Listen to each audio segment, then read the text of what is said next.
Students, today we are going to discuss about isomerism in coordination compounds. Isomerism is of two kinds. One is structural isomerism, another one is stereoisomerism. Structural isomerism arises due to difference in structure. Molecular formula will be same, but there will be difference in structure that leads to structural isomerism. Then second one is stereoisomerism, where there is a difference in spatial arrangement of ligands around the metal ion that leads to stereoisomerism. Structural isomerism होगा जिसमें से structural difference होगा in coordination compound, structure में difference होगा लेकिन molecular formula same रहेंगे. और stereo isomerism में फार्मूला सेम रहेगा लेकिन थ्री डायमेंशनल स्पेस में स्पेशल अरेंजमेंट जो होगा लाइगेंड्स का अराउंड सेंट्रल टाइम वो डिफर करेगा. आज के लेक्चर में हम स्ट्रक्चरल आइसोमेरिज्म के बारे में डिस्कस करेंगे. सो there are 6 kinds of structural isomerism. The first one is hydration isomerism. This is due to difference in water molecule in the coordination sphere.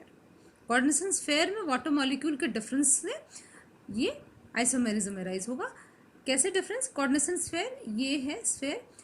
Total molecules जो होंगे वो same ही रहेंगे. Ligands inside और outside अगर differ करता है water का उससे हमें यह हाइड्रेशन आइसोमेरिज्म मिलता है. ये हम इस एग्जाम्पल से समझ सकते हैं. See this is the complex chromium hexaaqua and Cl3. यहाँ पे क्योंकि ये स्क्वायर ब्रैकेट के बाहर है ये आयनाइजेबल है, तो जब हम अगर प्रेसिपिटेट इसका अगर हम डालेंगे प्रेसिपिटेटिंग एजेंट कैनवेजिनो 3 तो हमें 3 क्लोराइड आयन के प्रेसिपिटेट मिलेंगे. ये आयनाइजेबल है. अगर ये इनसाइड होता तो ये आयनाइजेबल नहीं होता है. आउटसाइड सो आयनाइजेबल है. यहाँ पे 3 आयनाइजेबल क्लोराइड है और कोई भी वाटर मॉलिक्यूल नहीं है क्योंकि if we carry out the experiment it doesn't lose water over H2SO4. So there is no water outside the coordination sphere. Same this to have same molecular formula chromium, water 5 and 1 6 and Cl3. But here there are 2 ionizable chloride. Only Cl2 is outside, 1 Cl is inside and 1 water is outside. This water you can dehydrate it. That's why it lose a mole of water over H2SO4. ये water आप dehydration experiment से ये water removal है. ये water remove नहीं हो सकता which is inside the coordination sphere. सही सेम मॉलिक्यूलर फार्मूला का third compound chromium this tetraaqua dichloro and there's 1 chloride group outside and 2 water molecule outside. So here only 1 Cl is ionizable and this it loses 2 water molecule over H2SO4.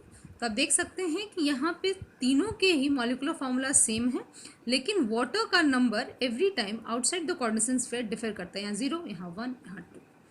इसलिए molecular formula same है लेकिन structural entirely different. So that these are the examples of hydration isomerism. So next one is ionization isomerism. It gives difference ion in solution. That means कि एक ही formula रहेगा लेकिन ये हो सकता है कि जो आयनाइजेबल एनायन है वो डिफर करे. जैसे कि इस एग्जांपल में देखते हैं सेम है CO NH3 Br and SO4. यहाँ पे क्योंकि ये SO4 outside the coordination sphere है इसीलिए ये BaCl2 जब हम इसमें ऐड करेंगे तो हमें सल्फेट का प्रेसिपिटेट मिलेगा वाइट PPT. लेकिन AgNO3 डाल के यहाँ ब्रोमाइड हम येलो प्रेसिपिटेट ऑफ ब्रोमाइड हमें नहीं मिल सकता है. We won't get yellow PPT of bromide by adding AgNO3 because this is inside the square bracket. Same time this also has the same formula. This here Br is outside. अगर आप ionise भी करते हैं तो यहाँ हमें क्या मिलेगा दिस प्लस Br माइनस. इसे आयनाइज करते हैं तो plus and SO4 2 minus we will get that.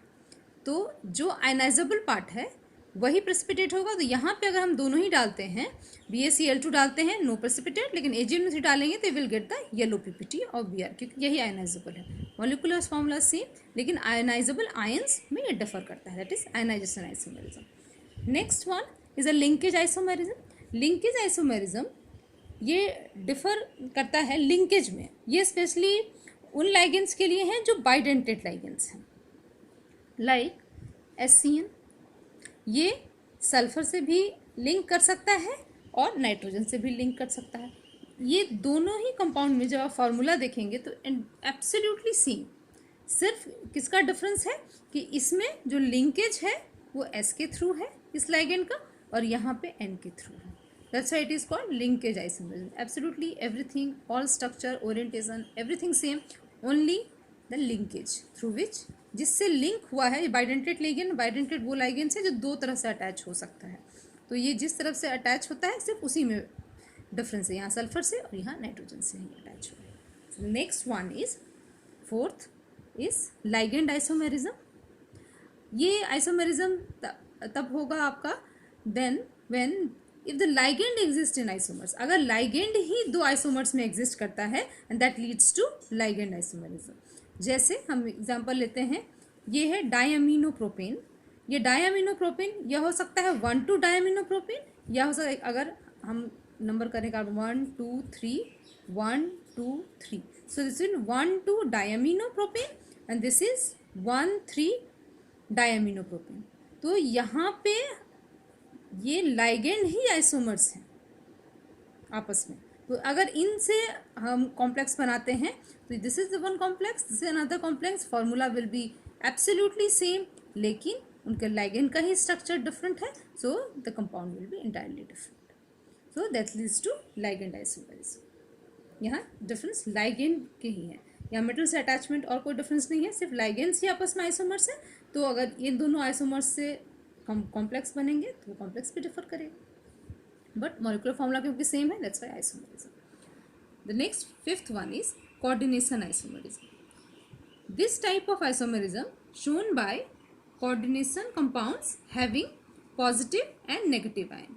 अगर कोई भी कंपाउंड्स कोऑर्डिनेशन कंपाउंड्स होंगे ऐसे जिसमें कि कैटायन और एनायन एग्जिस्ट करते हैं एक साथ दो, वहाँ पे अगर उनके बीच में लाइगेंड का एक्सचेंज हो जाए तो यहाँ पे हमें कोऑर्डिनेशन आइसोमेरिज्म मिलता है। जैसे एग्जांपल में यहाँ देखिए, ये कैटायन है, ये एनायन है, इसमें 6 अमोनिया ग्रुप, यहाँ 6 SCN ग्रुप। नेक्स्ट इसी के जो आइसोमर्स हैं वहाँ पे 4 ammonia, 2 SCN groups, 2 ammonia and 4 SCN groups. तो रीडिस्ट्रीब्यूशन हो गया है, इसकी वजह से चार्ज भी आप देखेंगे, जैसे 3+, 3-, this is plus and minus. लेकिन एक चीज़ ध्यान रखेंगे, इन दोनों का जो भी जितना प्लस उतना ही माइनस भी होगा, ये चीज़ सेम रहता है but number varies. See, but molecular formula is same, but here the arrangement of ligands is different, so the complex is different. Their color also vary, their properties can vary, but only molecular formula is same. This leads to coordination isomerism. And the last one is coordination position isomerism.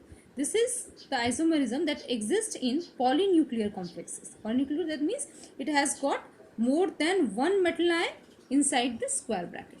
जितने भी examples हमने अभी तक discuss किए हैं सब में single ही metal ion थे, जिसमें डबल मेटल आयन्स जो पॉलीन्यूक्लियर कॉम्प्लेक्सेस होते हैं उसमें होते हैं ये, in which there is a exchange of ligands between the metal ions. ये कैसे है, यहाँ पे देखिए, ये एक पॉलीन्यूक्लियर है कॉम्प्लेक्स, कोबाल्ट से ये दोनों लाइगेंड्स अटैच है एंड साथ में 4 अमोनिया, इधर 2 ammonia group and 2 chlorine group. यही एग्जैक्टली सेम वही कॉम्प्लेक्स है। यहाँ पे जो ब्रिजिंग लाइगेंड्स हैं वो सेम है, लेकिन यहाँ पे जो रिज डिस्ट्रीब्यूशन हो गया है, बाकी जो लाइगेंड्स हैं यहाँ 3 अमोनिया ग्रुप है, 1 क्लोराइड, 3 अमोनिया ग्रुप, 1 क्लोराइड। तो अरेंजमेंट इनका एसिमेट्रिकल है and this has got a symmetry, complete symmetry, दोनों साइड बिल्कुल बराबर। लेकिन यहाँ पे there is no symmetry, unsymmetrical arrangement है, डिस्ट्रीब्यूशन है, यहाँ पे symmetrical distribution. Only differ in the distribution of ligands, यहाँ overall charge everything will be same. So this is coordination position isomerism. So this is all about the structural isomerism in coordination compounds. Hope you have understood it well. If you have any query then you can ask me in the comment section.